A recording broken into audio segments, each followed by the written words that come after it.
Mindanao, handa na ba kayo? KB, Kilos Pronto! KB, Kilos Pronto! Serbisyong totoo mga boss, ito ang sumbungan ng bayan. Ora mismo, aksyon agad at maaasahan. Sunod-sunod ang kilos sa pagbabalita. Nakatutok ang mata sa problema na nakikita. Lahat ng question ay may solusyon. Sa bawat hinaing katumbas ay aksyon. Kilos Pronto! Di ka na magtitiis at mabibigyan ka dito ng resulta mabilis. Dahil ang bitag, walang pinapalagpas. Sa tropang Ben Tulfo, wala kang ligtas. KB, Kilos Pronto! KB, Kilos Pronto! Ipaglalaban ang karapatan, problema'y matutugunan. Maraming katanungan dito ay masusolusyonan. Kilos Pronto! Kakampi ng masa, humanda ang lahat. Sa bawat abusado, ito na ang katapat. Napakatibay na programa na inyong hinahangad. Walang patumpik-tumpik at kumikilos agad-agad. Kilos Pronto! Ang ating sumbungan, madali lapitan at agaran kang matutulungan. Na kahit anong krimen, handa naming harapin. Basta hustisya'y makamit, lahat ay aming gagawin. KB, Kilos Pronto! KB, Kilos Pronto! KB, Kilos Pronto! Magandang gabi, Pilipinas. Sa 7 ng Oktubre, Lunes, tuloy lang aming pakikipagsabayan sa primetime. Habang sila'y balitaan lamang, kami sumbungan at investigahan. Pinagagana namin ang teknolohiyang sa salitang Ingles, convergence. Ito'y paggamit ang sabay-sabay traditional media sa telebisyon, new media sa website, maging ang aming social media page sa Facebook. Kami po'y napapanood saan man, kailanman, ka-KP. At syempre, live po tayo mula sa BMUI Digital Studio. Dito po yan sa Ritual Center sa Timog, lungsod po ng Quezon. Binabato namin ang signal po namin point-to-point, fiber transmission, diretso po yan sa UNTV, ang programang ito. Patuloy pa rin po ang aming investigasyon at aksyon ngayong Lunes sa inyong pong mga sumbong at reklamo ngayong gabi.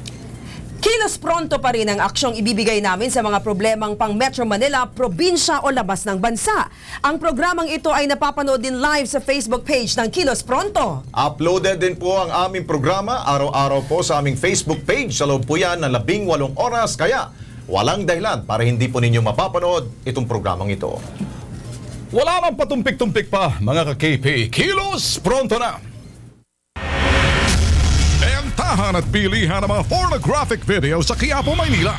Nilusob ng Manila Police District kasama ang Kilos Pronto team. Patok ang sex video umano ng isang kontrobersyal na senadora.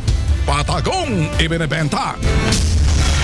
Isang guro sa Lingayen, Pangasinan, patay dahil sa utang at bawal na pag-ibig. Detalye, alamin sa Crime Desk. Huli sa CCTV camera ng isang gas station sa lungsod ng Quezon. Pag 1, 2, 3 ng isang taxi driver, kitang-kita. Matapos magasolinahan, tinakbuhan ang pobreng gas attendant. Ito ang investigahan, sumbungan at balitaan. Kilos Pronto, umpisa na! Nagsagawa ng operasyon laban sa mga pornographic videos na nagkalat sa Quiapo, Maynila. Ang Police District, DPIOU, DSOU, SWAT kasama ang Kilos Pronto Silip Team.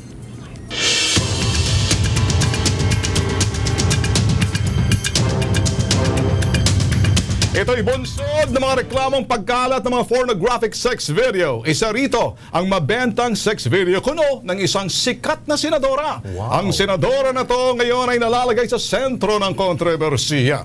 Ang mga ganitong klaseng operasyon na pornographic videos ay nasa poder ng mga pulis. Kaya agad kumilos ang MPD or Manila Police District para isagawa ang isang operasyon sa mga pornographic at sex video. Mapapansin ang paggamit ng SWAT team sa ganitong klaseng operasyon dahil itinuturing na high-risk category ang Quiapo.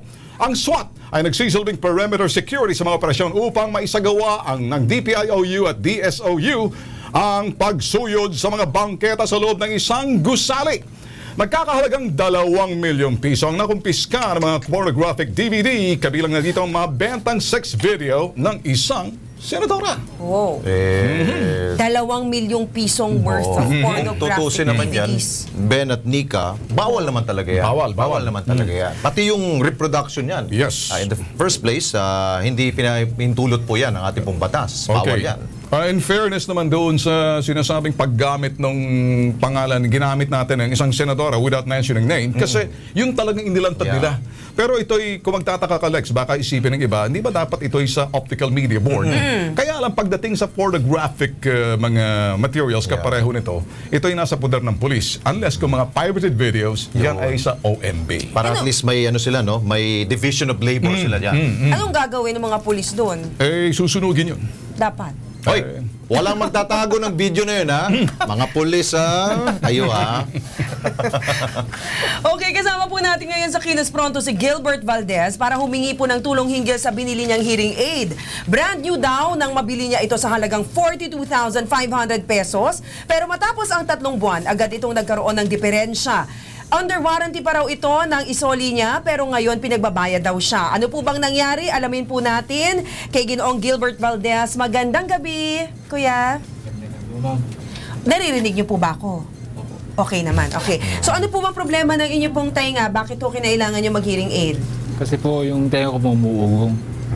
May ugong po kasi malakas. Matining. Oo, matining po. Nagpa-check up po ko sa ENT dito sa Isa Avenue. Yung po ang parang tapos May bumubulong sa inyo? wala naman po. Wala naman. Wala naman bumubulong. Parang ano, nasa dagat kayo, gano'n? Hindi naman. Oh. Parang may feedback yata, no? Mayroon lang talagang parang gano'n na maingay sa loob. Okay, so kinailangan nyo ng hearing aid, bumili kayo ng 42,500 worth na hearing aid para huminto yung Hindi po. ugong? Hindi naman para uminto, para po ma-distract po yung ugong doon sa loob ng tenga ko. Okay. So, binili nyo to nung 2014 pa? Hindi po. Mga nasa akin siguro yan. Medyo na-repress po yung ko ngayon kasi parang na-repress kasi 2 taon na pong mahigit eh. Oo. Nung pinag-CT scan po ako ng doktor ko rito sa Isa Avenue, October po. Ngayon wala naman pong nakita na kahit ano man sa ulo ko. Eh di malinis. Ngayon umuwi ako ng Isabela. Magbenta po ako ng dahil yun po yung sinadjust nila, yung hearing aid para ma-distract nga rin yung Nagbenta kayo ng benta po ako ng motor ko, yung motor binenta ko. motor mo. Ano pang, parang nagbenta pa kayo ng kalabaw, ano? Baka po. Ay, mamaya pa yun. Baka po. Okay, so nasira ang hearing aid nyo nung suot-suot nyo nung natutulog kayo. Nabiyak. Kasi po, gabi-gabi ko pong sinusuot yun para siyempre siguro sa mga panagdaan siguro mga gabi-gabi na sinusuot ko yun. Kinawagan, nakita ko lang na napigtas. Maling higa siguro, ano? Okay, so dinala nyo dun sa pinagbilhan nyo. Dinala ko po. Nung unang dala ko, kasi meron pong isang babae na yun na nag-interview sa akin. Ay, sabi niya, pasok yan sa warranty. Sa Sabi warranty. niya. Pero hindi naman pala pasok kasi pinagbayad pa kayo ng Hindi pa po. ano? Nung sabing pasok po, sabi niya, nung dumating po yung nung pinaka-head nila, ay hindi pwede yan kasi tinignan niya, parang nagunting daw. Eh sabi ko, ba't ko naman gumultigin yan, ma'am? Eh, napakamahal eh, talagang gamit ko yan, sabi ko. Oo. Yan ang sinabi ko sa kanya. Eh nung siguro, dahil sa sobrang mahal, Sige, aha. nasa sa 9,000 plus nga, pumunta muna ako sa bahay ng kapatid ko. So, hindi kasi kinaya na ni Kuya Gilbert na magbayad pa ng 9,000 piso kasi 42,500 o na-discount pa yan, 45 dapat, no? 45 po. 45,000 dapat yan. Okay, mag-alala. Kilos pronto po nating tatawagan o tinawagan na po si Lizelle Chin, ang audiologist, clinic manager ng pinagbilhan ng hearing aid, doon po sa Manila Hearing Aid. Magandang gabi po, Miss Lizelle. Hello, good evening po. Magandang gabi, Apo. Opo, paano po natin matutulungan tong si Kuya Gilbert? Actually, ma'am, kasi itinanong natin yung receptionist natin kung ano yung naging history. And then yung nakausap din ni Sir Gilbert regarding sa hearing aids niya. So, nasabi nga po na ang nakita kasi ng technician regarding sa hearing aid is misuse or abuse. So, sinasabi nila na putol. So, it is written naman sa warranty na kapag misuse or abuse ang gamit ng hearing aid, supposed to be, hindi po talaga is i-under ng warranty, kumbaga magbabayad yung patient. Oho. Although nung kinausap po siya, syempre pinarating natin sa management. Sabi po nung nakaraang management na sabi, i-apapa-approve kung mag-free yung pasyente. So nag-follow up naman sila because pumunta yung patient dito this December yon. So na-inform siya. And then tinext din siya. Yun nga lang ma'am, wala na akong contact, hindi na rin makontact yung number ng pasyente. Oho. And then after 2 years, ngayon na nga po, at tumawag na rin po yung tanggapan nila. na humihingi ng tulong yung pasyente sa kanila para mapaasan po anong dapat gawin. Okay. So sadly, hindi po kasi natin siya nakausap mga nakaraang taon dahil nga wala na tayong contract sa kanya. Oh, so ngayon gabi pong ito, Kilos Pronto pong aksyon ang hinihingi po namin sa inyo, ma'am. Ano pong maitutulong po natin kay Kuya Gilbert Valdez? Masasabi lang natin, ma'am, kasi matagal naman ang naaprobahan. After nung nagreklamo naman siya, pinadala agad ng concern na tao yung Okay. reklamo niya na gusto niya ma-under warranty. So, Miss Li- Inaprobahan po kagad dyan, ma'am, nakanote naman dito. Okay. Okay, pwede po pong pumunta siya ngayong gabi dyan, Ma'am Lizelle? Opo, binili na po natin din sa magkano sa kanya. Kilos Ma'am. Pronto. Hanggang anong oras pwede pumunta dyan si Kuya Gilbert? Sabi mamintayin natin siya hanggang 8. Naku. Okay. Mensahe, O, ayan ho O, Kuya Gilbert, pasalamatan nyo na si Miss Lizelle Chin. Ma'am, salamat po. Maagang Kasi, Pasko. Okay po. Regalo. yung totoo po, kasi yung cellphone na pinagkukontakan natin, nawala po kasi yun. Yung cellphone na yun, nawala po. Christmas. Ayan ha, maapat pa Pasko yan. Maririnig mo Salamat kami, po ha? na marami. Sige po, Marinig mo kami mas welcome po. maayos. Maraming salamat kay Miss Lizelle Chin, audiologist po at clinic manager ng Manila Hearing Aid. At maraming salamat din po kay Kuya Gilbert Valdez sa pagdulog. Kahit- Kilos Prontong magkakaroon na kay Hearing Aid. Yun, very good. Salamat po sa Kilos Pronto, sila Sir Ben, Sir Alex. Yun. Thank you. Salamat Ingat po sa biyahe ka, ng pabalik sa salamat po Isabela. ng marami. At abangan po sa pagbabalik po ng Kilos Pronto. Gurong pinagbabaril sa Pangasinan, patay. Motibo sa krimen. Utang nga ba o secret love affair? Masakit sa dibdib ko ang nangyari sa anak ko. At taxi driver na Winan23 ang isang gas station sa pool sa CCTV. Abangan!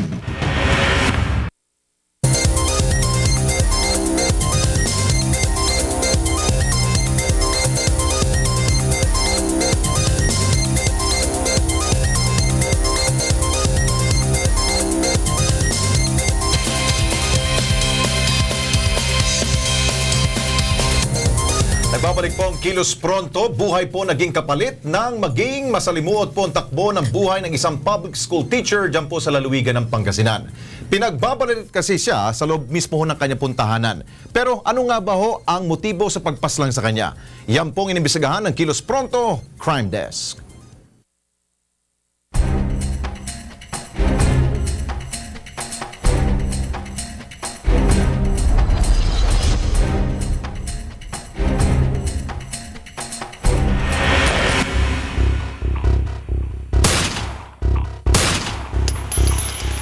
Bumulagtang 38 anyos na elementary school teacher nang paulanan siya ng mga bala sa loob mismo ng kanyang tahanan. Sa barangay Poblasyon, Lingayen, Pangasinan, nito lamang 19 ng Setyembre, taong kasulukuyan. Kinilalang biktima na si Wewina Tigno. Rumisponde ang Lingayen Municipal Police nung gabing mangyari ang insidente, pero tanging dugo na lamang daw ng biktima at mga basyo ng bala ang nadatna nila sa crime scene. Sinugod daw kasi sa ospital si Wewina, pero dead on arrival ng biktima. Base sa autopsy report, 7 tama ng bala ang tinamo ng biktima. Malinaw na posibleng matinding galit ang dahilan kung bakit ipinapatay si Wewina. Ayon sa mister ng biktima, na piniling itago ang kanyang pagkakakilanlan dahil sa takot. Pasado alas 8 ng gabi, nasa kusina raw siya noon habang abala naman ang kanyang misis sa pag-aaral sa sala. Ilang minuto lamang ang lumipas, sunod-sunod na putok na ng baril ang kanyang narinig. Nakita ko yung asawa ko, nakahandusay na, niyakap ko ng asawa ko. Sabi ko, asawa, ba't ka binaril? Anong kasalanan mo? Sa tindi ng takot ng mister, hindi na niya nagawang isalba pa ang naghihingalong asawa. Tanging pagligtas sa kanyang 3 anak ang kanyang ginawa. Mabilis namang nakatakas sa krimen ang hindi pa nakikilalang suspect. Malakas ang kutob ng mister na posibleng niresbaka ng kanyang may bahay dahil sa mga utang. Pero walang ideya ang pamilya kung sino sa mga pinagkakutangan ng biktima ang posibleng salarin. Pagkakaalam ko dyan sa pagkamatay niya, yung utang niya. Kasi puro utang yan. Ang laging sinasabi sa akin, utang ko lahat ng mga balahibo ko.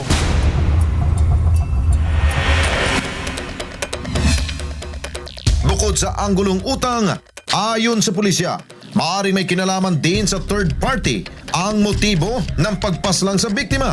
Sa cellphone daw kasi ni Wiwina, nakalkal ng otoridad ang chain text message na naglalaman ng mga mensahe tungkol sa kalaguyo umano ng biktima. Sinarecover natin yung cellphone niya. So may lumalabas doon na may nagte-text sa kanya ng mga messages. So tinitingnan natin na mayroon nga siyang ka-textmate. Meron din itong kaibigan o teacher niya, karoon sila ng tampuhan. Tinitreat niya yung isa na boat na isasabihin ko sa mister mo na may lalaki ka. Ang tinutukoy na nakalitang co-teacher ni Wiwina itatago natin sa pangalang Jenna. Itinanggi niya ang akusasyon laban sa kanya at sinabing wala siyang kinalaman sa nangyaring krimen. Sa artist sketch ng pulisya, lumabas ang mukha ng gunman. Patuloy pa rin ang investigasyon ng Lingayen PNP para mabigyan muka ang mastermind sa pagpatay kay Wiwina. Sa ngayon, nais ang pamilya ng biktima na mabigyan sila ng sapat na proteksyon dahil may mga kahina-hinalang mga tao umano ang umaaligid sa kanila. Masakit sa dibdib ko ang nangyari sa anak ko. Hanggang ngayon, hindi pa ako nakamove on. Ay, mga apo ko ang iniisip ko. Bakit niya ginawa yan sa aking anak? Batang-bata pa yung anak ko.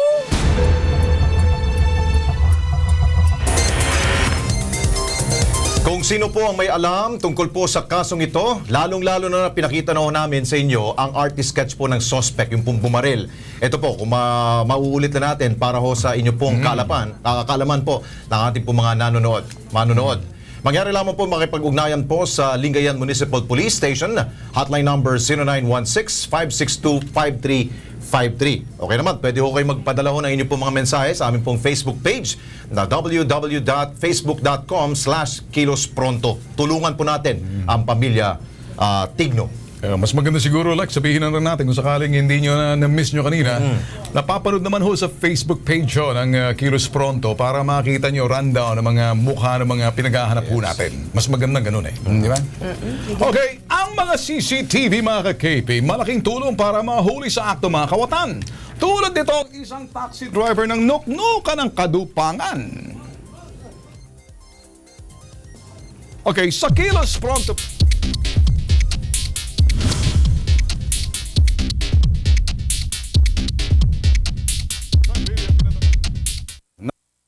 na sikat na gasolinahan sa Quezon City. Sa poll sa CCTV camera ang isang taxing akalain mong nagpapakarga lang ng gasolina pero nang lapitan na siya para singilin, agad ito'y humarurot. Sumbong ng gas attendant asa East ng Oktubre pasado alas 3 ng madaling araw nang magpakarga siya ng 800 at 200 pesos na gas sa isang taxi na may plakang AAY 62-80 sa pool din. Sa CCTV ng kamerang pangalan ng taxi na Enviro Cab. Pero mga ka-KP, dito, kasi kanina tinawagan natin to Lex, no? Nang malaman ng sinasabing pamunuan ng Enviro Cab Taxi na nagsumbong sa Kilos Pronto ang naturang gasolinahan, by Kilos Pronto, nagbayad na raw agad ang Enviro Cab sa kanila. Ganun pa man, para bigyan natin ng babalang ilang mga taxi driver na para wag gumawa ng ganitong kadupangan. Nasa linya si Rodolfo Hausyan, LTFRB NCR Director. Magandang gabi po, Director Hausyan. Magandang gabi din po, Mr. Ben Tulfo. Okay, kasama ho natin si Alex Santos, ganun din si Nika Alehar. Ito ho, live ho tayo sa UNTV, Kilos Pronto. Sir, ano hong inyong magagawa sa mga kapareho itong mga taxi ho na nirareklamo kasi alam nyo, conveyance ho kasi prangkisa nila. Pag may nagre-reklamo ho sa kalukuhan ho na ginagawa ng mga taxing kadupangan or mga tsuper nila, ano hong sanction para malaman ho ng ito ho'y kabatiran ho ng manunood ho sa atin? Ano po yung ginawa ng mga taxi? Tinakbuhan ho yung gas station ng gasolina, kawawa naman ho yung tawag ho dito, yun hong yung gas attendant. Pero anong nangyari ho nang nalaman na lumapit na ho sa amin, abay nagbayad na ho agad yung sinasabing pamunuan ng taxi. Ganun pa man, kami ho'y inaalam ho namin, ano hong action na magagawa ninyo sakaling may mga ganong mga pangyayari pa? Ano ho yung sanction? Ano ho yung mga kaparusahan? O ano ho yung napapataw ninyo bilang warning o anumang bagay na parang pagdidisiplina na rin para doon sa mga madupang na mga tsuper? Ito pong kaso kasi na ito ay supposed to be estafa. Yung hindi pagbayad ng taxi driver ng inarga sa kanila. Okay. At wala na po sa jurisdiction ng LTFRB ang ganong kaso. Okay. Sa amin lang po kasi yung mga administrative sanctions sa pag-violate ng mga terms and conditions ng kanilang prangkesa. Okay. So wala hong kinalaman doon ho ma-jeopardize ho yung kanilang prangkisa kapag may reklamo, lalo na doon sa dishonesty ho ng kanilang mga tsuper, which is also service of conveyance. Siguro po kung may findings ang regular court na ganun po ang lumalabas po, may dishonesty sila, Sige. pwede po yung maging basihan ng aming opisina Ayun, okay. para mapatawan ng kaparusahan yung operator po ng taxi unit. Ganun pa man sir, kami nagpapasalamat na rin, parang inaalam ho namin, ngayon naalaman na ho natin na yung pala, ito'y parang administrative or something na court na lang ang magde-decide niyan. Nagbayad na ho yung pamaroon ng taxi na malaman nagsumbong ho sa amin, sir. Mabuti po naman at nagbayad sila. Sana maging leksyon din po ito sa ibang mga taxi driver na hindi rin basta-basta makakalampas ang ganyang mga ginagawa nila. Pero in fairness sir, marami ring taxi driver na mga honest, nagsusauli at marami ho nagtutulong. Hindi naman ho namin nilalahat kasi baka sumama ang loob ng ibang matitinong mga taxi driver na talaga naman ay talagang serbisyo sa kanila. Sir, maraming salamat po. Maraming salamat din po, Mr. Bentul po. Okay, thank you kay Mr. Rodolfo Hausya ng LTFRB. Samantala, para po sa mga gustong magsumbong at magreklamo sa Kilos Pronto, wala po kaming pinipiling oras, 24/7 pong bukas ang Facebook page. Bumisita lamang po sa www.facebook.com/kilospronto at mag-iwan ng mensahe. Huwag pong kalimutang mag-iwan ng inyong contact number at tatawagan kayo ng KP Team. Hoy, huwag kayong mawawala. May susunod po sa Kilos Pronto. Nakausling crane sa Marikina City. Inireklamo ng mga residente at motorista. Pero may ari na naturang crane, dead malamang daw. At totoong kwento ng pag-asa at pagbangon ng isang ginang na nalugmok sa matinding karamdaman. Abangan mamaya.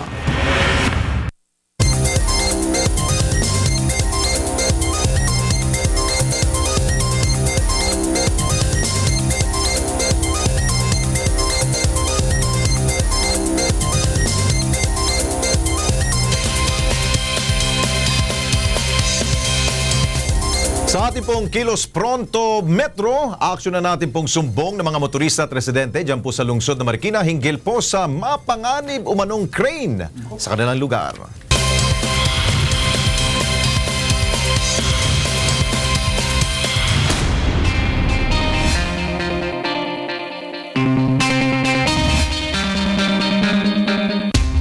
At kabaraw ang nangingibabaw sa mga residente ng Santo Niño, Marikina City sa tuwing makikita nila ang tower crane na ito na pagmamay-ari ng construction site ng 10-story Siloa building ng Pentecostal Missionary Church of Christ.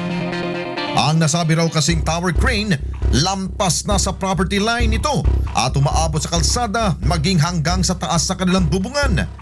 Nakakatakot kasi sobrang haba nung pinaka-arm ng crane. Pagka bumagsak, maraming madadamay. Nakakatakot. Mga bumabagsak yung sa Makati nga, bumabagsak ang crane. Plamo kami, nagla namang mangyari. Tuloy-tuloy na rin operation nila. Ato sa Setyembre taong 2015, aksidenteng bumagsak ang crane sa isang pampaserong jeep. Isang patay sa insidenteng ito. Baka mamaya bigla na lang bumagsak, kagaya nga nung nakaraan, bumagsak yung crane dyan sa kabila. Yung gambig sa amin, malaki yung crack na gano'n, kaya lang nireklamo ko, kailang kasi nakatakot, nasa kwarto namin. Kinumpirma ng KP Team ang sumbong. Positibo! Ang tower crane, mistulang nakapayong sa kalsada at sa kanilang bubong. Sinubukan namin kunin ang pahayag ng Pentecostal Missionary Church of Christ. May mga reklamo yung sa likod. Yung tower crane natin, lumalagpas. Sino lang sana pwedeng sumagot? Foreman or yung... Kasi yan sir sa ating dating kontraktor yan. Dating kontraktor na dating ko. Ngayon, wala na sila. Pero, tumanggi silang humarap sa aming kamera. Sinadya ng KP team ang Marikina City Engineering Department para idulog ang reklamo.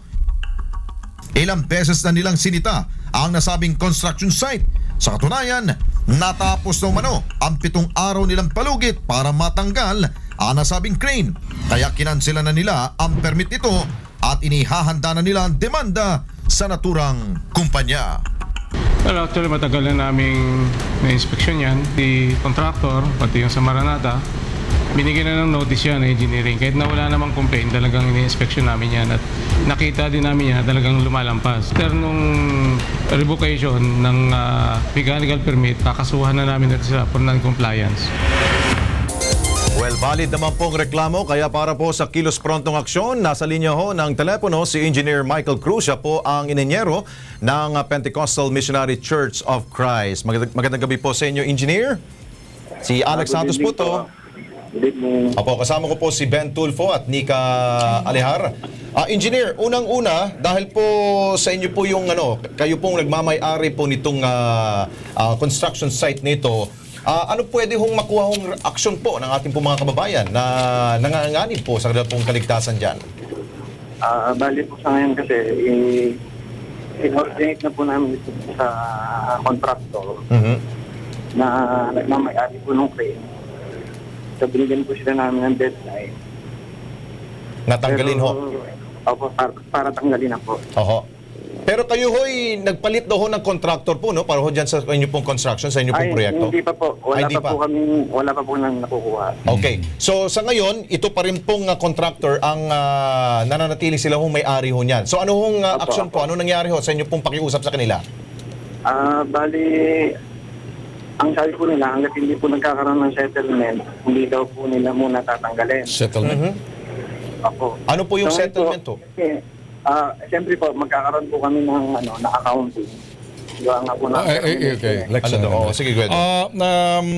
Engineer, alam niyo ho ba na malaking pananagutan ho yan? Kasi hindi ho pwede, wala na hong pakialam ang taong bayan sa mga settlement, internal settlement ninyo. May pananagutan ho kayo, yung simbahan ninyo at yung kontratista. Yan ho'y may advice na ho sa inyo, pwede maging beyond civil liability, criminal liability and negligence na rin yan.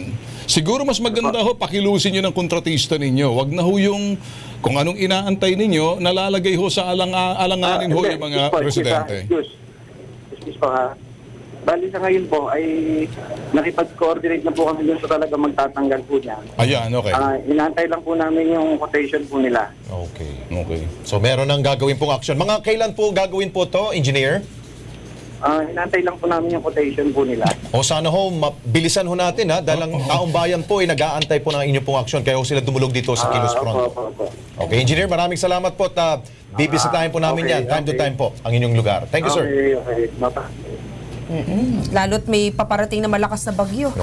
Okay, ginang na sinubok ng sabay-sabay na health risks, high blood, diabetes at mataas na cholesterol level, nakasumpong ng bagong pag-asa ng matuklasan ng isang herbal supplement. Ang kanyang totoong kwento, panoorin po natin.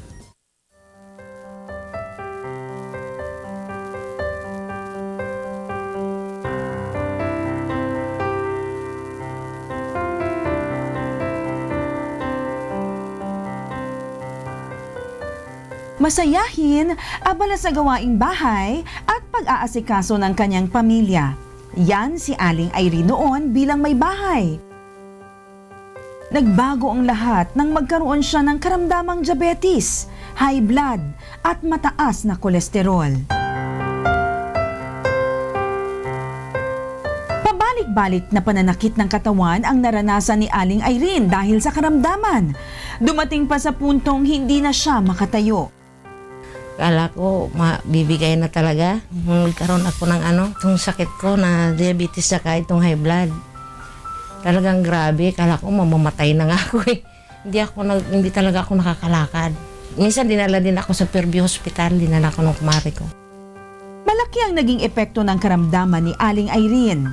Dito lang ako, nakahiga lang ako dyan. Ako lang mag-isa. Minsan pag yung kumari ko pag dinadalaw ako dito dahil hindi nga ako makatayo. Napabayaan na rin niya ang kanyang pamilya. Siyempre, parang maiiyak ka na hindi mo sila naanuhan, hindi mo sila naasikaso. Parang yun na lang ang tulong mo sa kanila, di ba? May sakit ka, ay paano mo sila maanuhan? Wala. Matinding hirap ang naranasan ni Aling Irene, lalo pa at mag-isa lamang siya sa kanilang bahay. Diyan, nakahiga lang ako diyan sa kwarto. Kaya ano lang, minsan gumagapang ako papunta dito. Kung mayroong pagkain, wala akong mautusan. Walang mag-isa. Sa naging karanasan dahil sa karamdaman, awa sa sarili ang kanyang naramdaman. Miyak talaga kamo. Miyak ako talaga noon. Kaya naawang-awa ka sarili mo na hindi ka makaano. Kala ko, mamamatay na nga ako noon. Hanggang dito na lang siguro ako.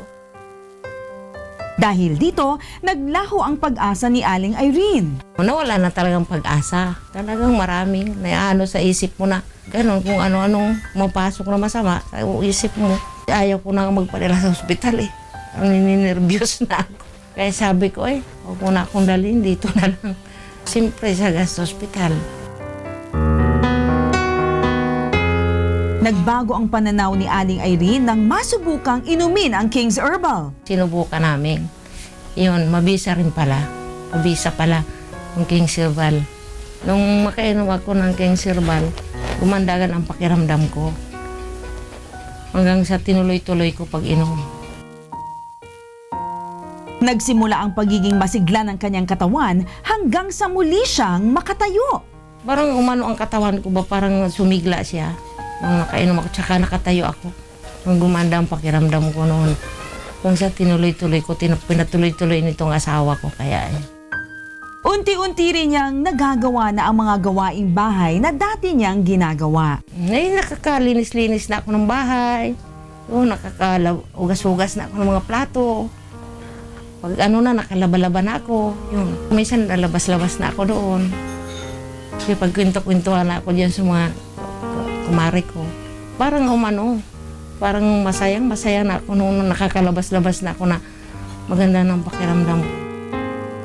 Pag-asa ang muling nasilip ni Aling Irene dahil sa mabilis na pagbuti ng kanyang pakiramdam. Malaking pag-asa, nakakita talaga ako ng pag-asa. Kaya ngayon, masigla na talaga ako. Bumalik na yung dati ko talagang sigla na. At lahat na, maglaba, mamalengke, magluto. Dahil dito, naging masaya si Aling Irene. Masaya na nga ako, lagi na nga ako dyan sa labas. Pagkahapon talagang, tuwing hapon talaga papalingki ako. Oo, nagagampanin ko na ang ko dito sa bahay. Sa ngayon, mas naging inspirado siya bilang may bahay. Inspirado na talaga ako gumawa araw-araw. Pagdilat ko lang ng mata ko. Yan agad, luluto na ako, naglilinis, naglalaban ha. Alas 5 pa lang, nag-ano na ako ng labahan ko eh. Alas 5 pa lang madaling araw, nagpapaikot na ako dyan. Walis-walis dyan sa labas. Laki talagang tulong pag inom ko ng King's Herbal.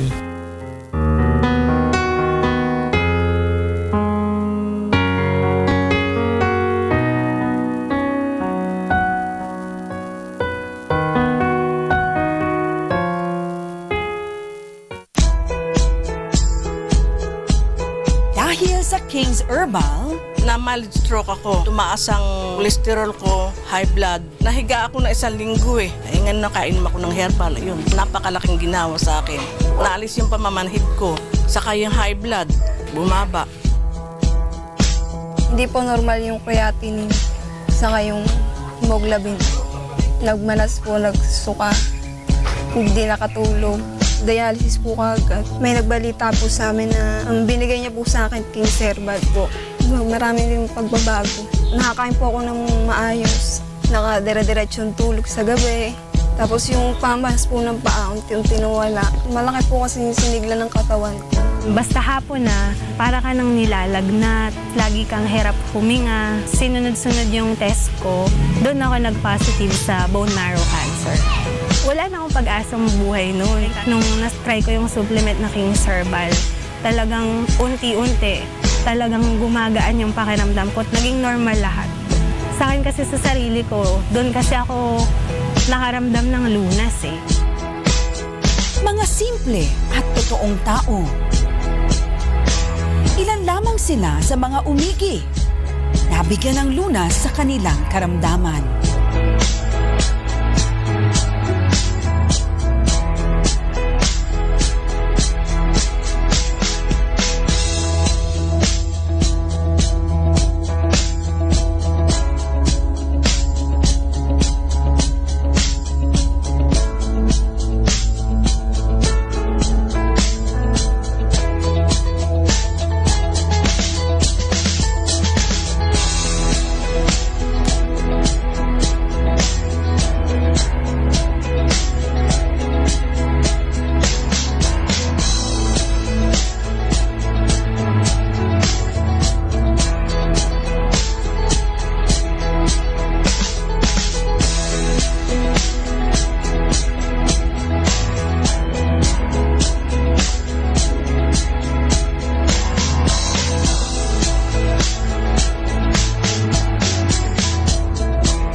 KP! Hanap nyo ba ay kakaibang food trip? Tamang-tama itong tampok sa Kilos Pronto ngayong gabi. Tiyak, matatakam kayo!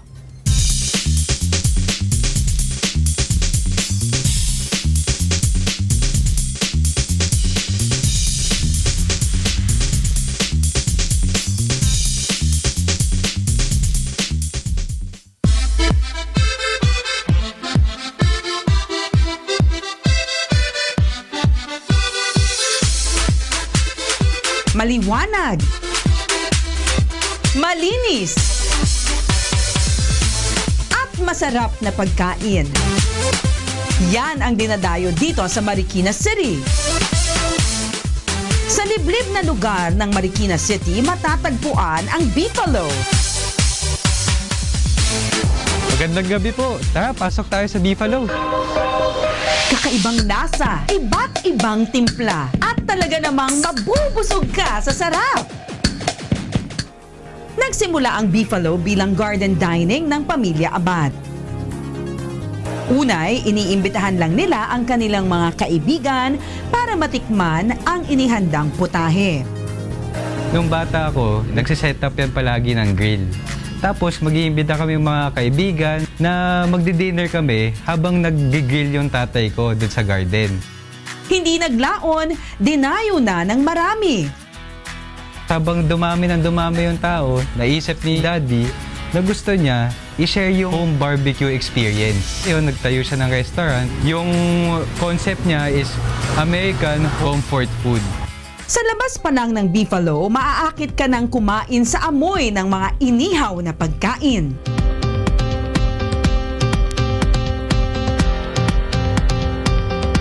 Maging ang disenyo, maaliwalas at kaakit-akit. Tara, at libutin natin!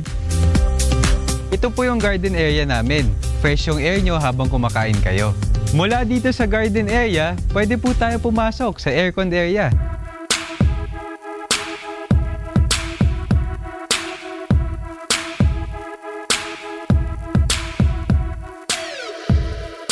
So bali kung makikita nyo, ang dining area namin, parang bahay niya din. Meron kaming lumang typewriter, mga lumang jug, lumang jar, lumang TV. Dito na din ang mga safe, lumang telephone. Ngayon, bakit namin ito pinapakita? Maramdaman nyo na para pa rin kayo nasa bahay. Sa kakaibang disenyo ng Beefalo, hindi mo mahahalatang ang loob nito ay yari lang sa dalawang 40-footer container vans.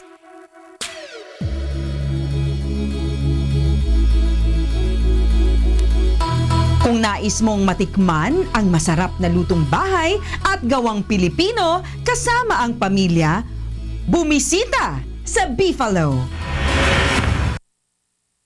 Okay, epektibo po ngayong araw na ito ang No Window Hour para sa mga coding scheme ng Department of Transportation at maging po ng Metro Manila Development Authority o MMDA.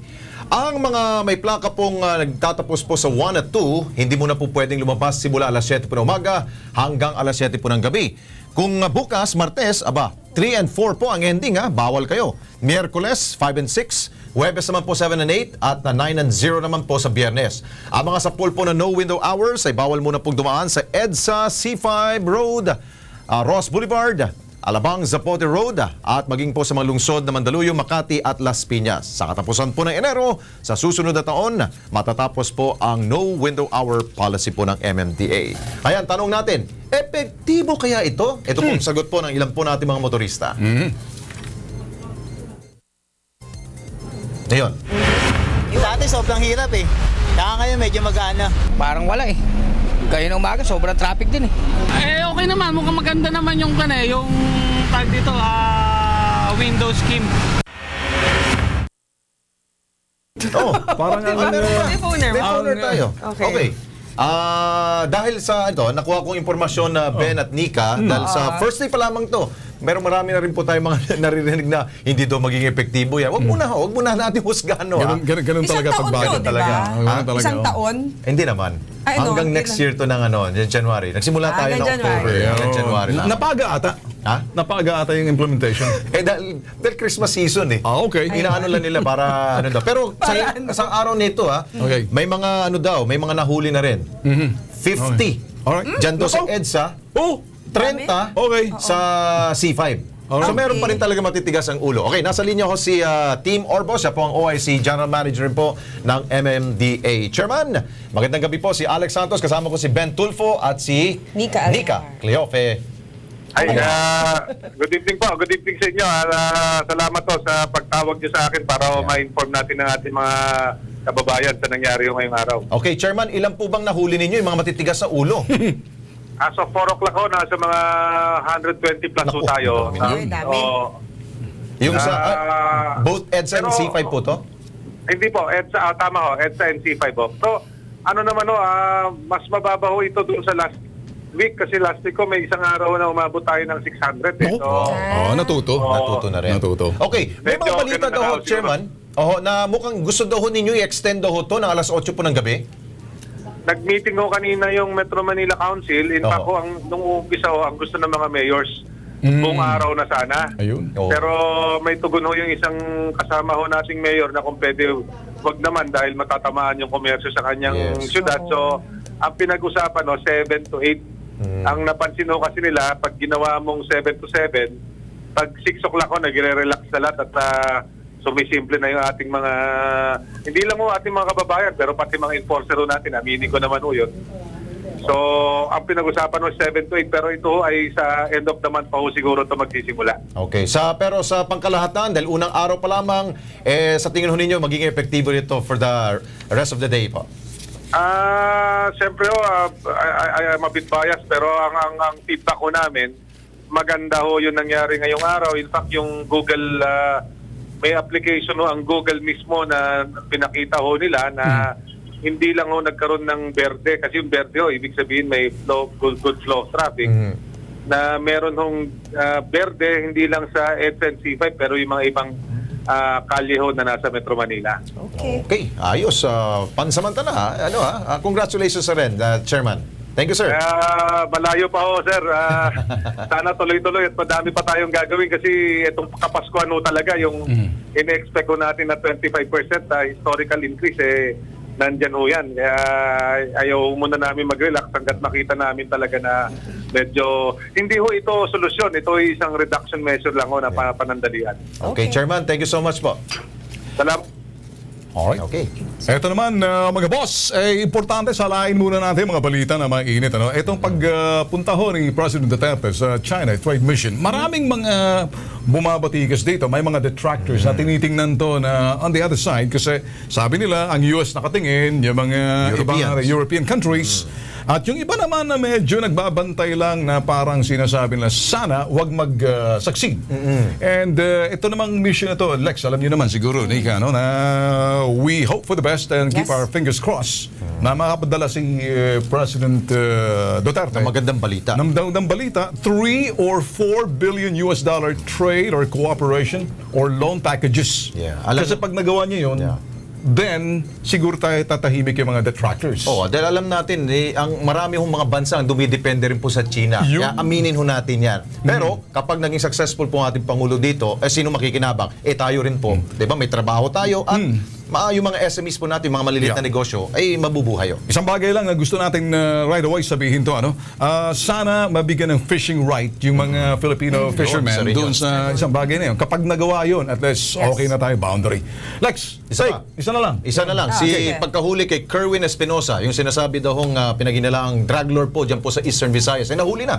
Sa Abu Dhabi nahuli. Malaking bagay ito. Dahil ang ating po mga kababayan, mga OFWs, ang sumuplong sa kanya. Nako! Yan. Malaking bagay talaga pag ang mga mamamayan nakipagtulungan sa mga bagay na kapareho nito kapag isang sabihin fugitive by the law isinuplong mo kaya nakita. Ngayon Lex, ano kaya ang gagawin nitong si Kerwin kapag dumating siya ba'y mangungumpisal, magbibigay ba siyang pangalan kasi malalim to kaya kita mo yung mga pumupunta para sumundo yung mga malalaki rin sinisiguro nila na siguro binabantayan hindi ito Interpol bagkos yung mga PNP natin.